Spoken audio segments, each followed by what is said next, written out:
Hi guys, welcome back to our channel. So today we're going to make a charcuterie board. Well, it's also known as cheese board or glaze board. Basically what it is, it's arranging and preparing of cured meats, cheeses, and finger food on a platter or a board. Well, this is really perfect for this coming holiday kasi madali siyang gawin. So let's start. Alright, so ito po yung ating mga gagamitin. First off, fruits. So we have here some grapes and sunkist. Right. You can choose your favorite fruit for this one. You can even use apples, anything that you want.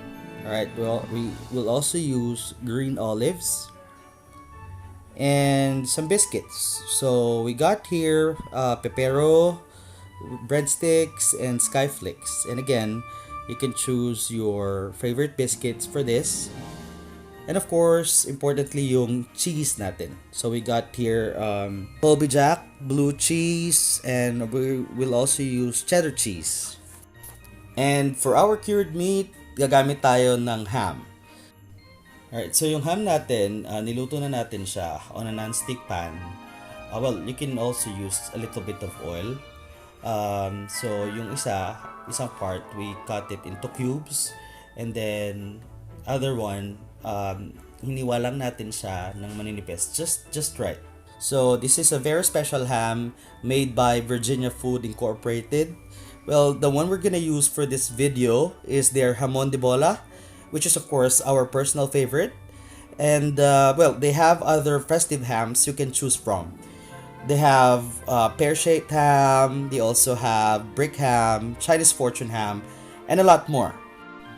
So what I love about Virginia festive hams is that, of course, they are very affordable and masarap sila, right? And you can always, go to your leading supermarket and get it from there. So guys, let's all follow and check them out on their social media accounts. Just check yung description box below for more information. For our cheese, kakat lang din natin siya into cubes. And tutusokin natin siya sa stick together with the cubed ham.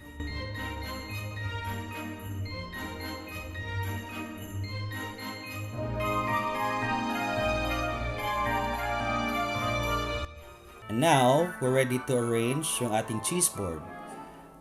Well, unahin natin dyan yung ham, of course, our Virginia festive ham, Jamon de Bola, and yung ating skyflakes.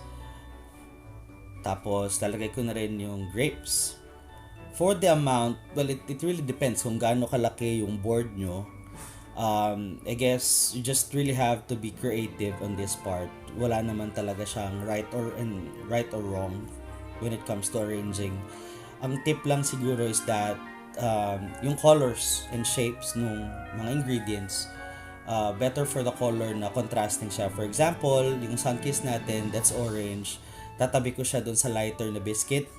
And then, you will also consider yung shapes. Like the cubes, and then medyo may pa-triangle. So again, just be creative guys for this. So that's it guys. That's our cheese board. I hope you guys can try this one again for the perfect for this coming holiday season. Don't forget to subscribe, like, and comment. And kung meron kayong mga recipes na gustong i-share and gusto na inyong ipakita namin, just let us know.